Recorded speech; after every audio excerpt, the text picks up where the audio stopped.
Hi, it's Susan Milner with Florida Future Realty, and today I wanted to discuss taking your real estate exam. I meet with a lot of people or speak with a lot of people who are thinking about getting their real estate license to start their real estate career, and they're a little nervous about taking the test. It may be that they've heard from somebody that it's very difficult, or someone failed before or failed once or twice, three times, or maybe never was able to pass the test, and they're a little nervous about the test. Myself, I've been lucky. I am a good test taker, I guess you could say, but I know that's not always the case with a lot of people. A lot of people get nervous at taking tests. They know it's time, they know that their questions are going to be challenging. And so I wanted to just create this video to kind of give you some tips and tricks. A lot of you may be, fresher out of, say, high school or college than other people, and test taking may be easier for you, but if test taking has been a challenge for you, or it's been so long since you've taken a test and you kind of want some pointers, this video would be for you. One of the first things that I like to do when I take a test is to just kind of, breathe and, clear out my mind. I normally, right before a test, do a little cram session, and I know that some people will tell you that's a really bad idea, but for me it works. I have a semi-photographic memory, you could say, so if I flip through something, I can pretty much remember a lot of what I just, looked at, and that will show like a picture in my head. Not everyone has that, but if you do, I definitely recommend taking advantage of that. Literally, like the hour before you take your test, 10 minutes before you take the test, you're sitting in the parking lot ready to go up to the test taking center.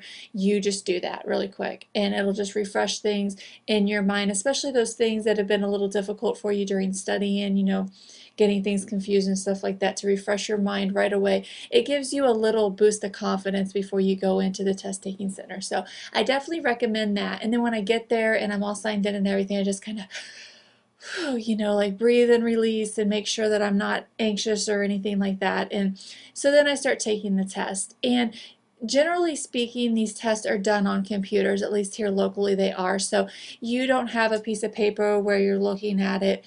They usually do supply a scrap piece of paper and a couple pencils, or you can bring your own. You need to check with the test facility to see how it works out. But generally speaking, a couple of blank pieces of paper and a pencil you're able to have in a calculator. So you should have those items with you, and here's some tips. So what I recommend is reading a question, covering up, like you can cover it up right on the computer screen. You cover up the answers and you just read the question, and I read it 2 times. So read the question twice and don't look at any of the answers. And in your mind, go ahead and think about what the answer is. And then uncover the answers. And if you see the answer that you just thought, I would go with that and I would check that one off. Now, do this with every question. If you get to a question and you just have no idea and you're like, I don't know, take your scrap piece of paper and jot down like the number, like if it's number 20, you write that down on your piece of paper and know that you need to go back to that one. I'd recommend go ahead and just selecting something, because if for some reason you run out of time at the end, at least you've got a 1 in 4 chance of maybe getting it right if you do run out of time. But you probably won't run out of time on the Florida real estate exam because they give you 3 hours, which is totally enough time for these questions. So do that. Anytime that you're unsure and you think it could be B or C, I always go with my first kind of thought on that. And, the reason why is because studies show that after, they go back and they really just start confusing themselves, over half of the times that they change it, they were right the first time. So I would just keep that if you're, pretty sure but unsure. Sometimes what happens during the test is that you get, say like number 20 was that problem one that you had, and you get to number 40 and they're talking about the same thing, the answer could actually be in the question.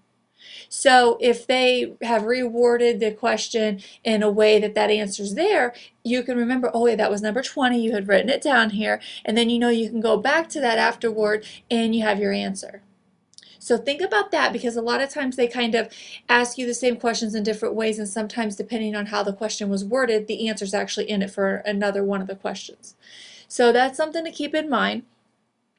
When you get to the math section, if you're taking the real estate salesperson, there's only going to be like 10 questions on the math section. And you want to make sure that you're right. They're going to have specific answers in there that are going to be like a mistake, a common mistake that a lot of people make. And so you're going to be like, oh yeah, I got it right. Here's my answer. Make sure you double check. One super duper easy way to double check a math problem is to work it backward. Work it backward from the answer and make sure that it gets back to the problem. Make sure that if they're talking about prorations, you know whether they're prorating as a yearly basis or a 30-day month basis. That's a really important. They'll try to trick you on that also. Also, back to just the regular questions, they're going to try to trick you. They're going to have something in there where if you missed one word in that question, or it takes you somewhere else, that there's another answer there that's gonna like, that's why I really suggest you read it 2 times. Think about the answer before you look at all the choices. I think that those tips will help you a lot. One other thing to keep in mind is after you've written down notes of all the questions that you weren't quite sure on, you can count those, and if it's under, say, like 15, I wouldn't even go back and check them.